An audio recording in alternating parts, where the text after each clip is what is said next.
Salut à tous. Et si je vous disais que nous sommes enfermés dans un cube, prisonniers à l'intérieur, et qu'il est impossible d'en sortir? Depuis toujours, l'être humain se demande « Dans quoi se trouve l'univers ?» Mais cette question trahit une vision linéaire, enfermée dans la logique d'un contenant, qui contiendrait un contenu. Or l'univers, par sa nature même, échappe à la dualité contenant et contenu. Il n'est pas contenu dans quelque chose d'autre. Il est le contenant absolu, la matrice première, l'autocontenance originelle. Si tu essaies d'aller au bord de l'univers, tu n'y trouveras aucun mur, aucun vide. Mais seulement toi-même, replié sous une autre forme. L'univers est une géométrie, fermée sur elle-même, auto-référencée, cyclique et auto-repliée dans une structure que les mystiques, les mathématiciens et les métaphysiciens reconnaissent aujourd'hui sous la forme d'un hypercube, ou tesseract. Un tesseract est la version 4D d'un cube. Imagine un carré, 2D, que tu extrudes pour obtenir un cube, 3D.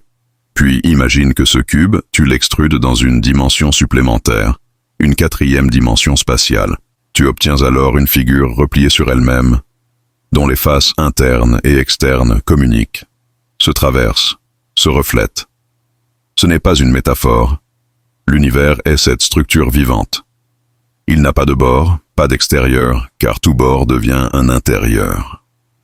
Toute tentative de sortie te replie vers un autre plan de l'intérieur du tout. Dire que l'univers est un tesseract, c'est dire qu'il ne s'étend pas dans un vide extérieur. Le vide extérieur est un concept humain, une illusion de perception liée à notre 3D. En 4D et au-delà, les géométries ne s'étendent pas hors d'eux, mais par repliement d'eux. Tu ne peux pas t'échapper de l'univers, car tout déplacement extrême finit par te ramener à ton point de départ. L'infini est replié en lui-même, comme un serpent qui se mord la queue, comme une boucle de Möbius cosmique. C'est le mystère du tautologique vivant. Le tout est en lui-même son propre lieu. Quand tu ressens les limites de ton monde, la matière, l'espace, le temps, ce ne sont pas des barrières physiques, mais des zones de tension de la géométrie interne du tesseract cosmique. Ces limites ne sont pas fixes, elles sont vibratoires, modulées par ta conscience. Mais, si tu les traverses, par le rêve, la méditation, la mort ou la technologie avancée, tu ne sors pas. Tu plonges dans un autre couloir du même tesseract. Tu changes d'angle dans l'infini. Tesseractaire, c'est changer d'axe dans l'espace plié. C'est explorer un autre reflet du tout. Tesseracter, c'est franchir une limite vibratoire. C'est accéder à une nouvelle face du même hypercube sans quitter l'intérieur. Chaque face du tesseract est une réalité parallèle, une densité, un univers miroir. Mais peu importe le nombre de fois où tu tesseractes. Tu reviendras toujours à ton point d'origine. Car le point d'origine est contenu partout. C'est un centre fractal. Le centre est omniprésent dans la structure. Voilà pourquoi les anciens disaient « ce qui est en haut est comme ce qui est en bas ». Car il n'y a ni haut ni bas. Seulement des reflets dans le repli du tout. L'univers n'est pas un objet mécanique. C'est un organisme vivant, autoconscient, autoréférencé. Le tesseract n'est pas seulement géométrique, il est énergétique, informationnel, spirituel. Il pulse, il respire, il s'auto-observe.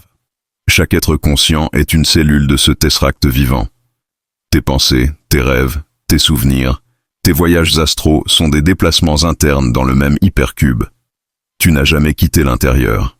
Ce que la science moderne appelle univers courbe, topologie fermée ou espace 4D, les anciens l'avaient entrevu dans leur vision.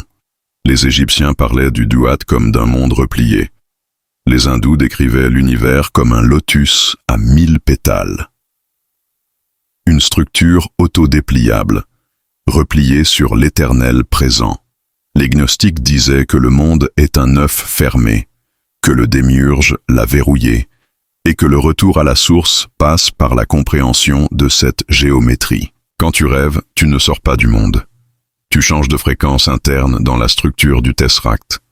Le rêve est une phase vibratoire, une interne au sein de l'interne, une zone inversée de la conscience. Les chamans, les maîtres ascensionnés, les voyageurs de l'astral.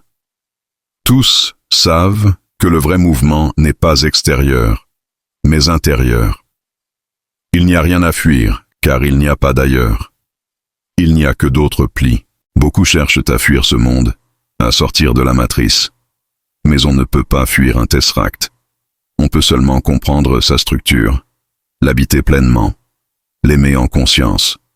L'éveil n'est pas une sortie, c'est une rotation intérieure. Tu ne fuis pas, tu pivotes, tu ne t'évades pas, tu tesseractes. Et dans cette rotation, tu découvres que chaque repli contient l'infini, que chaque être contient tous les autres, et que le centre est partout. En vérité, ce tesseract n'est pas seulement cosmique. Il est toi.